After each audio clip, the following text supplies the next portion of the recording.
his rookie year is over before it begins. A terrible blow to the Jacksonville offense, a terrible blow to the young rookie running back. Would have been great to see him in action, and now we'll have to wait until 2022. Yeah, reminder that the Jags picked him up in the first round, and it's been a rough start for Trevor Lawrence in the NFL with the Jaguars. There's also been some promise, though, right? Despite a small sample size of the 5 rookie first-round quarterbacks, Trevor Lawrence, the only one with a positive completion percentage over expectation. And on 3rd and long in that same metric, he ranks 3rd among the entire NFL. Of course, the numbers tell a story there, too. What is going wrong? Well, he's been pressured on 37% of his dropbacks this preseason. That's second most among quarterbacks, with at least 25 dropbacks. On Monday, pressured on 42% of the dropbacks. And yeah, it makes you say, geez, dude, because if you watched last night, you're just thinking, can this guy get any help? Adam, 1 game left in the preseason. Urban Meyer still hasn't committed to Lawrence as the starting quarterback. What do you know about the timetable on that decision? I know everybody's dubious of the fact that they could start Gardner Minshew, but the fact of the matter is Urban Meyer himself continues to not end this quarterback challenge, and he continues to say he doesn't have a starter yet. And I think there's a fear within the Jaguars organization that if they stick Trevor Lawrence out there too soon, where he's going to be hit as often as he has been this preseason, that they could risk his long-term future. And they want to be very smart about it. It's not like Gardner Minshew essentially has outplayed him by so much that they essentially want to turn it over. They want to guard the face of the franchise, bring him along slowly, and it goes to what we're seeing in all the other cities, like Chicago with Justin Fields, and San Francisco with Trey Lance, and New England with Mac Jones. Some of these organizations want to take it very slowly. That doesn't mean that Trevor Lawrence won't start on opening day, Marcus Spears. Pick up your head, chin up. There's enough of that, okay? But, again, we just don't have an official decision yet from Urban Meyer. That's all. Why the head in the hands, Marcus, as Adam's giving us this information?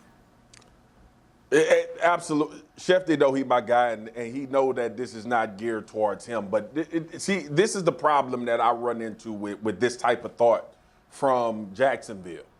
What about the other 52 guys?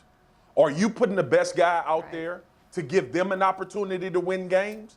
Because we get so locked in on these quarterback situations that we forget that there are other guys that want to win and benefit from having a chance to win games. I'm not saying Gardner Minshew is not good enough. Go ahead, Schefter. There are 52 other guys. None of those 52 other guys means as much to the future of this franchise as Trevor Lawrence. That's the fact of the matter. Schefter, we don't disagree on that. But the point is, when you take a guy 1 overall, you think you're taking a generational guy, and you believe that he's the guy now. Like, that's why you take him, because you think it's now. You remember you and I had to fight about Mac Jones in San Fran?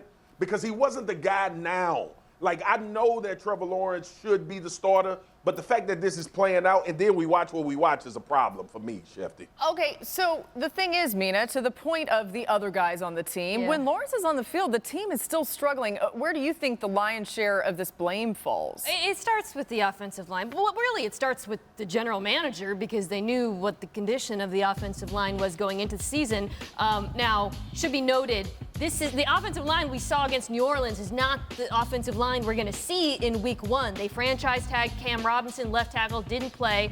Andrew Norwell is on the big contract at guard, didn't play. Brandon Linder, who's the center and the best player on the line, didn't play. So 3/5 of your starters are out, and I think that's important. 60%. That's wild, though. Wow, Dan, that's impressive. You're playing Trevor Lawrence, though, and you've got that O-line out there. Like, so what? Quick math going on around here. No, but it matters a lot. But it is also why I'm frankly perplexed by the logic that you don't start. You're making this a competition to keep Lawrence safe, because like, these dudes are going to start. Well, like, they're going to be the same. The starters week 1 are going to be the starters week 2, are going to be the starters week 3. Right. That would be my piggyback point is off Schefter saying they want to take it slow. I'm fine with that.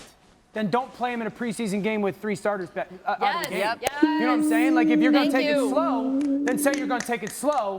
Hey, 3 starters aren't going to play on our offensive line. Trevor Lawrence, who the guy that is the most important person in our organization for the next 10 years, is not going to play. And that would be fine. Yeah, that's fine. This is my feelings coming off it. Stop boxing the young man in, okay? Stop boxing this generational talent in. Stop treating play calling. Listen, this is a freakazoid athlete, 6'6", 240. And you guys are calling plays like he's Matt Leinart. And it's not shot at Matt Leinart. He's my boy. But he's a stationary dude. I'm talking about Patrick Mahomes, his first year as a starter in Kansas City, just going, we're going to unleash him. Or Josh Allen last year with Brian and Dable going, we're going to unleash him. Stop boxing the young man in. Either give him the job or don't. I just want to say I'm going to start calling pocket passers stationary dudes from now on. Yeah, they're an SD. Marcus, go ahead. He's my boy. I don't know why the hell he didn't use himself instead of Matt Leinart. But here's the deal. Listen, this is the problem that I had watching last night, okay? The problem I had watching last night was the body language of the coaches on the sideline. You got a young kid out there trying to do what it takes to play well, who's taking this on himself in the presser after the game. And every time he walked to the sideline, Urban Meyer and the rest of the coaching staff look like they have no damn clue of what to tell him. At least smile at the guy that's out there taking pressure and getting knocked around, being pressured every damn play. I hated what I saw from the sideline with Jacksonville last night. Real quick, I've seen this horror movie before. I'll be clear, Jacksonville, fix it. Fix your offensive line and fix your scheme, or you have no shot. Thanks for watching ESPN on YouTube. For live streaming sports and premium content, subscribe to ESPN+.